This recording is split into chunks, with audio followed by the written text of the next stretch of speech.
NSC classes में आप सभी का स्वागत है। चलिए दोस्त, मैं आपको आज बताने जा रहा हूँ कि आखिर आंसू आते क्यों हैं।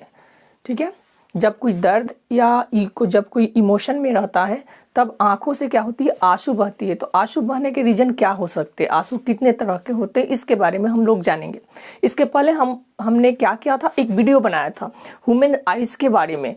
तो वो वीडियो काफ़ी लोगों ने देखा, पसंद भी किया, उसको लाइक भी किया। आंसू के बारे में आज बताने जा रहा हूँ। तो चलिए शुरू करते बिना समय बर्बाद किए हुए कि आंसू होता क्या है। रियल में एक आंसू जो होता है वाटर और नमक और इलेक्ट्रोलाइट का क्या होता है, एक मिश्रण होता है।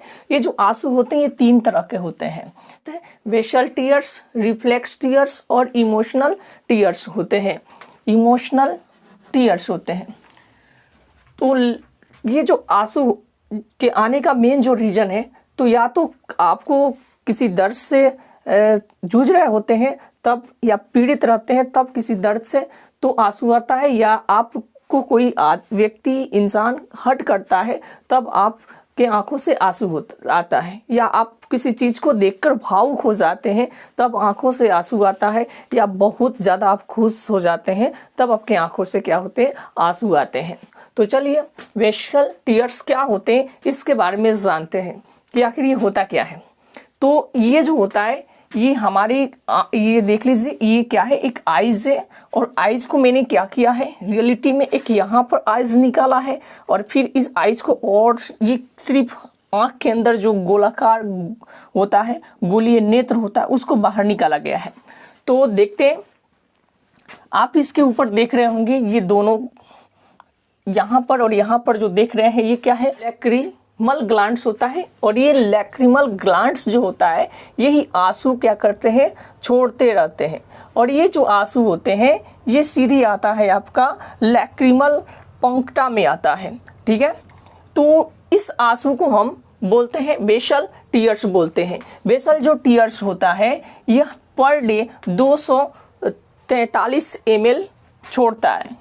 ठीक है ना, बेसल टीयर्स कितने निकलते हैं पर डे, तो 243 ml निकलते हैं। ये क्या करते हैं, हमेशा निकलते रहते हैं। ये क्या करते हैं, कर्निया को, यानी जो कर्निया होता है उसमें नमी बनाकर रखते हैं, उसको सूखने नहीं देते हैं। अगर ये सूख जाए तो हमारी आंखें क्या होंगे, खराब हो सकती है। तो इस तरह के आंसू को हम बेसल टीयर्स बोलते हैं, जो पर डे 243 ml हमारी आंखों से निकलता रहता है। आंखों से, आंख के किस भाग से, किस ग्लैंड से, तो लैक्रिमल ग्लैंड से निकलता रहता है, लैक्रिमल ग्लैंड से निकलता रहता है। चलिए ठीक है, इसके बाद देखते हैं रिफ्लेक्स टीयर्स क्या होता है। रिफ्लेक्स टीयर जो होता है, जब आप किसी प्याज को काटते हैं, ठीक है ना, तो प्याज को जो काटते हैं वो उसमें से क्या होता है, एरिटेंट केमिकल क्या होता है, बाहर निकलता है और वो हमारे रेटिना के ऊपर इफेक्ट डालता है। फिर वो रेटिना के कर्निया से होते हुए उसकी इंफॉर्मेशन हमारे ब्रेन में जाता है। फिर ब्रेन जो होता है वो लैक्रिमल ग्लैंड्स को सूचित करता है, उसको एक्टिवेट कर देता है, जिसकी वजह से आंखों में क्या होते हैं, आंसू आने लगते हैं और ये आंसू काफ़ी फ्लो होता है। ठीक है ना, तो इस तरह के आंसू को हम क्या बोलते हैं, तो बोल सकते हैं रिफ्लेक्स टीयर्स। ठीक है ना, तो रिफ्लेक्स टीयर्स कैसे आते हैं, जब हम प्याज वगैरह काटते हैं तब आता है। इसके बाद आता है जब आपको कोई इंसान दुखी कर देता है या आप काफ़ी भावुक हो जाते हैं, तो भावुक सिचुएशन में हमारे ब्रेन में एक लिम्बिक सिस्टम होता है जो एक्टिवेट हो जाता है। जब हम भावुक हो जाते हैं, ज़्यादा भावुक हो जाते हैं, या कोई इंसान आपको काफ़ी हर्ट कर देता है, तब हम क्या होते हैं, भावुक हो जाते हैं।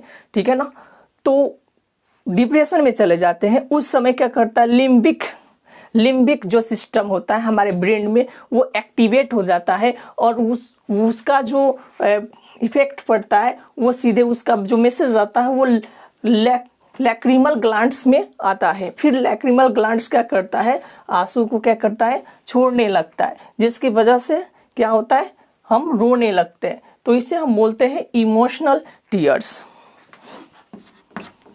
और ये आंसू आने की जो प्रक्रिया होती है, बचपन यानी जब तक 6 माह के कम उम्र के जो बच्चे होते हैं वो रोते तो हैं लेकिन उनके आंखों से आंसू नहीं बहता है। 6 माह के बाद से जब वो बच्चा रोने लगता है तो उनके आंखों से आंसू आते हैं। घर के अगल बगल में देख सकते हैं आसपास में कि वैसे लड़कों को देखिएगा जो 6 माह से उसकी उम्र 6 माह से कम हो, तो वो बच्चे सिर्फ चिल्लाते हैं, रोते हैं, बट आंसू आती नहीं है। ठीक है, तो आज के लिए बस इतना ही। Thank you for watching.